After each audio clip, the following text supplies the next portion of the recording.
श्री राधे। श्री गणेशाय नमः, श्री सरस्वत्यै नमः, श्री मातृचरण कमलेभ्यो नमः, श्री गुरुचरण कमलेभ्यो नमः। वर्णानामर्थसङ्गानां रसानां छन्दसामपि मङ्गलानां च कर्तारो वन्दे वाणी विनायकौ।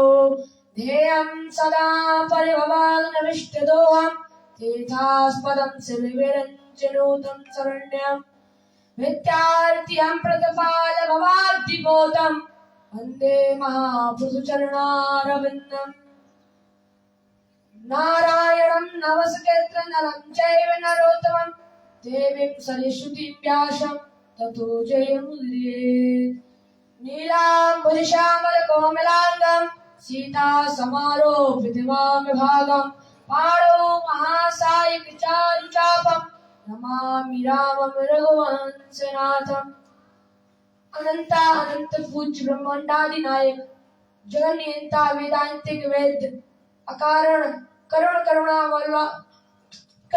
करुणालय कर्तुम अकर्तुम अन्यथा कर्तुम सर्व समर्थ सर्व तंत सुतंत आत्मकाम पूर्ण काम परम निष्काम आत्मराम भुवन मोहन नीलमणि यशोदा नंदवर्धन नंद नंदन आनंद कंद श्री कृष्ण चंद्र भगवान के चारों चरण कमलों में अनुवत्त प्रवत्त समग्र एवं भक्त समुदाय सती सावित्री अनुसुईया मदालसा गार्गी की परम पुनीत परंपरा को अनुप्राणित करने वाली मेरी आश्चर्यमयी कृपामयी ममतामयी माताएं एवं बहनों की शास्त्र आदि पुराण आदि अथर्वशील पारायण मंजस पार्श्वासीन समग्र विद्वत बंद एवं मुद मंगलमय संत समाज। तो आइए भगवान के नाम की कथा की पावन मंजलमय परंपरा को जो कि सनातन काल से चली आ रही है उसी परंपरा का निर्वाह करते हुए साथ ही साथ मन वाणी अंतःकरण को पवित्र करने के लिए तथा अपनी रचना को रसोमय बनाने के लिए श्री हरि संकीर्तन करें। दो बार आइए तो हम सब मिलकर श्री हरि नाम संकीर्तन करते हैं।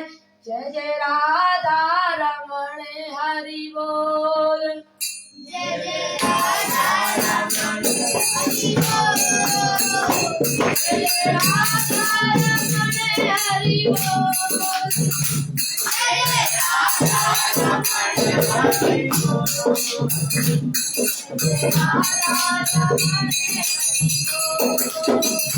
जय जय राधा रमण हरि बोल, जय जय राधा रमण हरि बोल, राधा रमण हरि बोल। बोले वृंदावन बिहारी लाल की, राधा रानी सरकार की। श्रीमद् भागवत कथा में केवल जीवित प्राणियों को मोक्ष प्रदान करती नहीं है, अपितु मृत को यहाँ तक कि प्रेतों का भी उद्धार करती है। तुंगभद्रा तटे पूर्वं भूतपत्तनमुत्तमं यत्तवर्णास्वर्मेण सत्कर्म तत्परः। पूर्व काल में तुंगभद्रा नदी के किनारे एक अनुपम नगर बसा हुआ था। उस नगर में सभी वर्णों के लोग रहते थे और विद्वान विषेक एवं बड़े तेजस्वी थे। आत्मदेव नामक के ब्राह्मण भी रहा करते थे, दूसरे सूर्य के समान तेजस्वी थे। त्रिकाल संध्या पाठ अनुष्ठान करते थे, समय समय पर धनी थे लेकिन भिक्षा याचन करते थे। उनकी पत्नी धुंधली सुंदर कुलीन स्वभाव की थी, गृह कार्य में निपुण थी, अपनी बात पर अड़ जाने वाली थी। आत्मदेव पंडित जी एक चीज से दुखी थे, संतान से।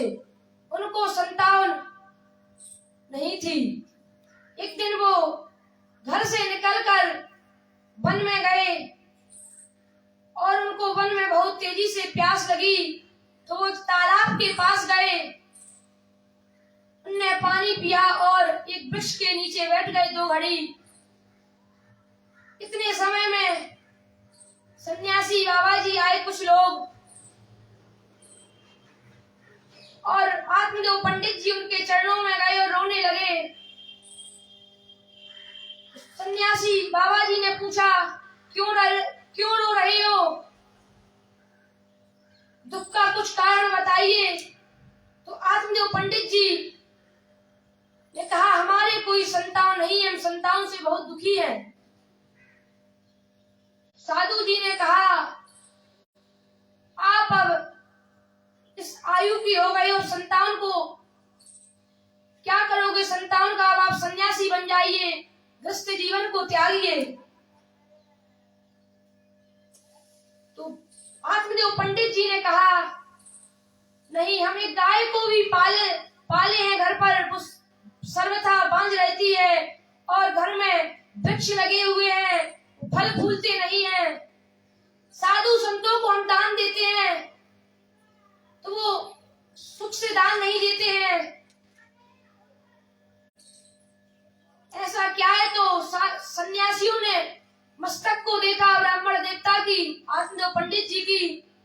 उनकी मस्तक रेखा में 7 जन्मों तक कोई संतान नहीं थी।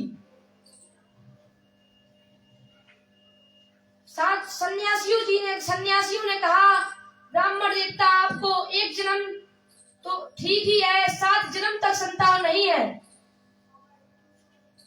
तो आत्मदेव पंडित जी कहने लगे, ये तो हमको भी पता है कि हमारे 7 जन्म तक संतान नहीं है, किंतु ये हम कैसे माने कि साधु संतों का आशीर्वाद भी झूठा है? सन्यासी जी ने कहा, नहीं। तो ब्राह्मण देवता आत्मदेव पंडित जी रोने लगे और कहने लगे, हम आपके चरणों में प्राण त्याग रहे हैं। तो सन्यासियों ने कहा, हमको ब्रह्म हत्या लगेगी।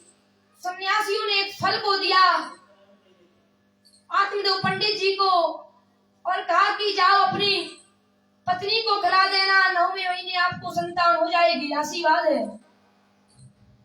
आत्मदेव पंडित जी वहां से आए घर, धुंधली को फल दिया, सारा समाचार सुनाया, कहा कि फल को खा लेना, 9वें महीने संतान हो जाएगी। और आत्मदेव पंडित जी कहीं स्वयं चले गए।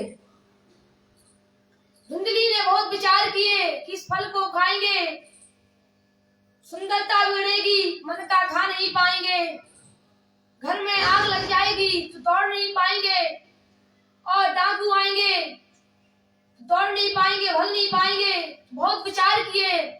एक दिन धुंधली की बहन घर पर आई।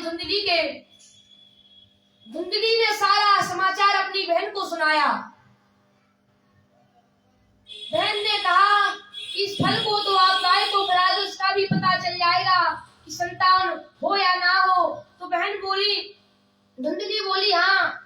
और बहन बोली, हमारे 9वें महीने संतान हो जाएगी, हम आपको दे देंगे, हमारे भी गर्भ में संतान है, हमारे आप पति देव को धन दे देना और उसके बदले में संतान ले लेना।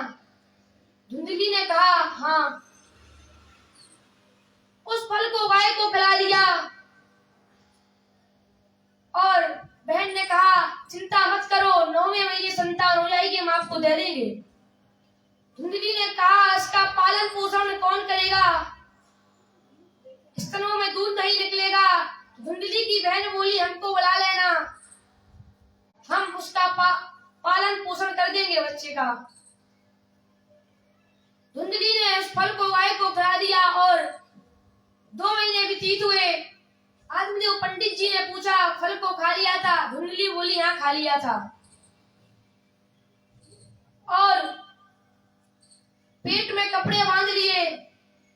5-6 महीने हुए और सारे कपड़े बहुत से बांध लिए और 9 महीने व्यतीत हुए।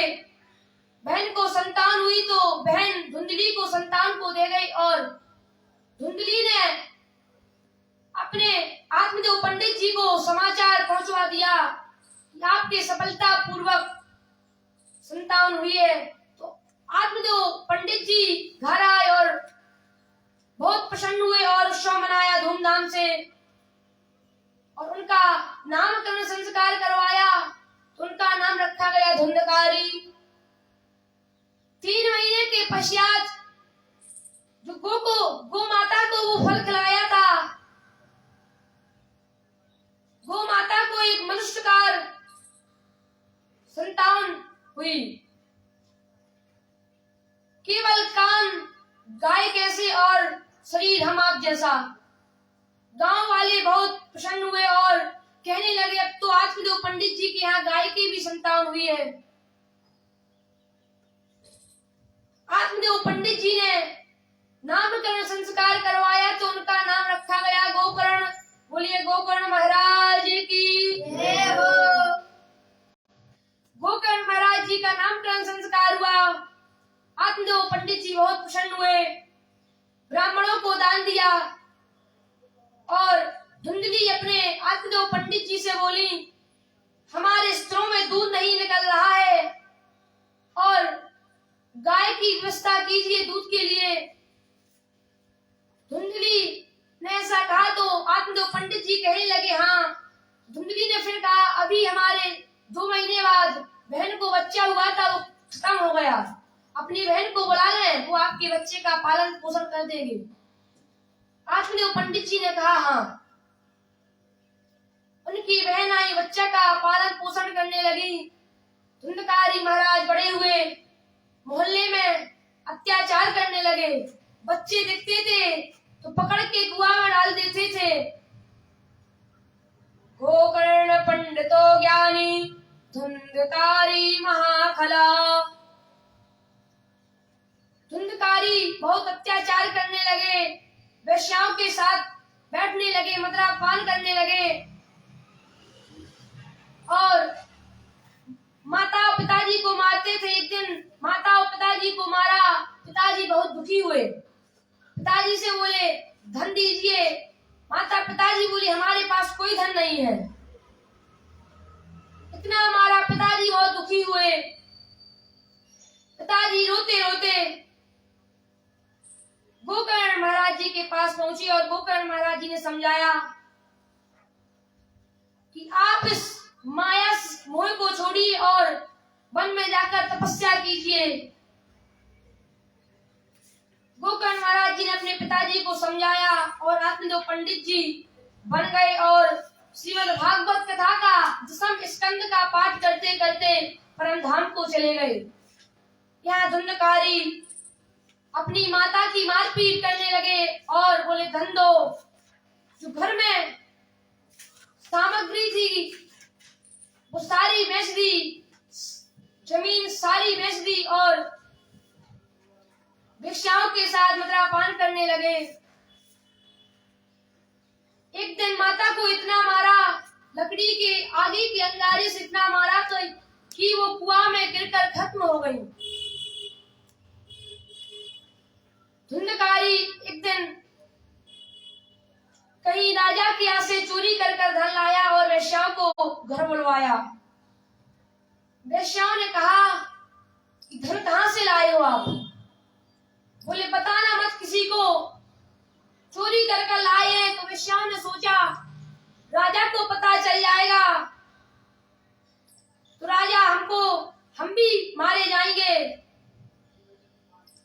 तो धुंधकारी ने किसी को मत बताना और वेश्याओं ने धुंधकारी की बड़ी सेवा की। रस्सी से पैर बांधकर चारपाई पर लिटाकर और लकड़ी की आगी के अंगारे से मुंह में आगी भरकर और दफा दिया गड्ढे खोदकर। गोकर्ण महाराज जी को पता चला कि धुंधकारी खत्म हो गए हैं। गोकर्ण महाराज जी जहाँ तीर्थ यात्रा में जाते थे वहां श्राद्ध और पिंडदान करते थे। एक दिन वो रात्रिकालीन में घर आए और अपने आंगन में जो चारपाई डली हुई थी उसी चारपाई पर बैठकर कमंडल को नीचे रखा और उसी पर लेट गए। धुंधकारी कई प्रकार के रूप बनाने लगे, पिशाच कई प्रकार के रूप बनाने लगे, भैंस पड़ा आदि के। महाराज जी बोले, कौन हो आप, बताओ। धुंधकारी बोल नहीं पाते थे।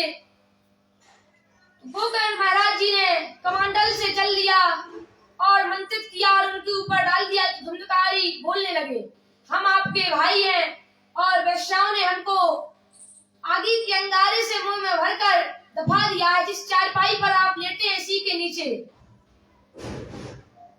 इसका कोई उपाय बताइए जिससे हमको मुक्ति मिले। गोकर्ण महाराज जी बोले, हम जिस जगह जाते थे तीर्थ यात्रा पर, वहां साराद्ध और पिंडदान करते थे, अभी मुक्ति नहीं हुई है। धुंधकारी कहते हैं, आप सैकड़ों साराद्ध पिंडदान कर लो लेकिन हमारी मुक्ति नहीं होगी, कुछ और उपाय बताइए। गोकर्ण महाराज जी कहते हैं, अभी रात्रि कालीन है, सोए के पश्चात हम आपको उपाय बताएंगे। गोकर्ण महाराज जी ने गांव वालों से पूछा और गांव वाले बोले सूर्य भगवान से पूछिए, सूर्य नारायण भगवान से।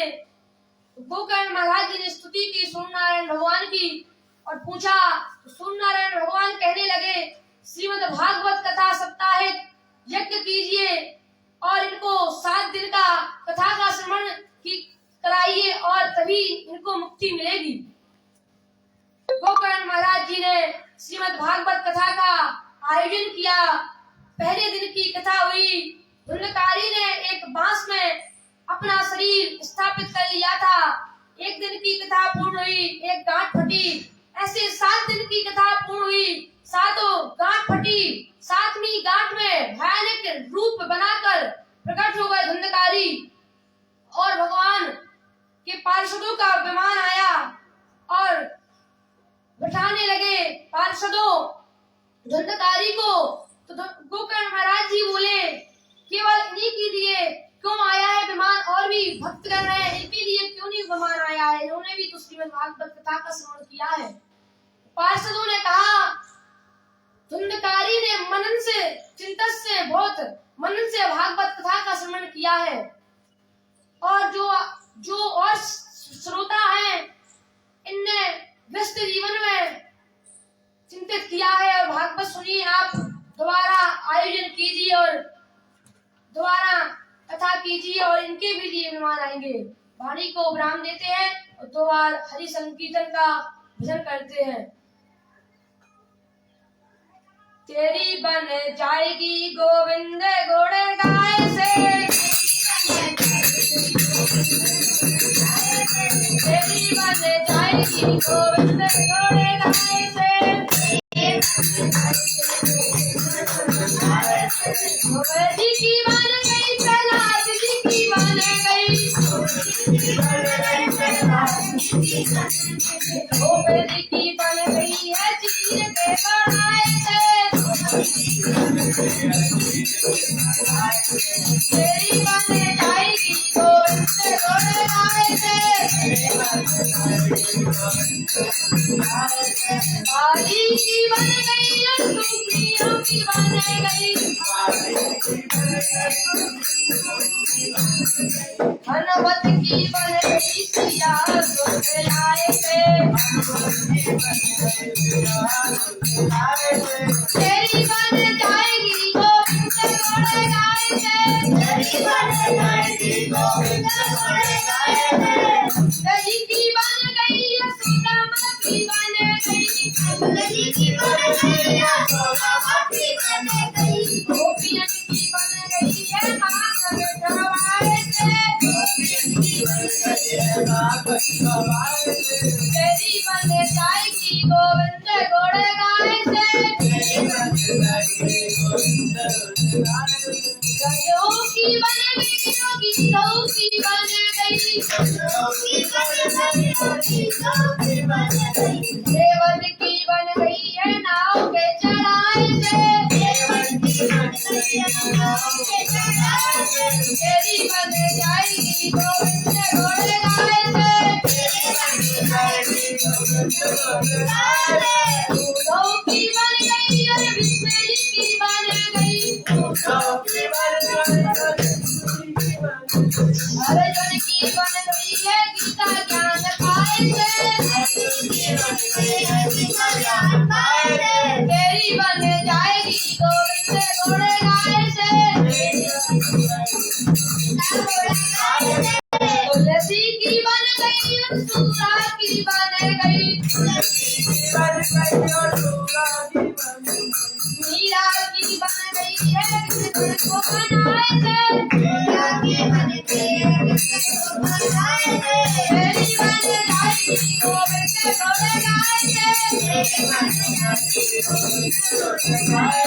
तेरी बन जाएगी गोविंद घोड़े गाए दे, तेरी बन जाएगी गोविंदा घोड़े गाए दे।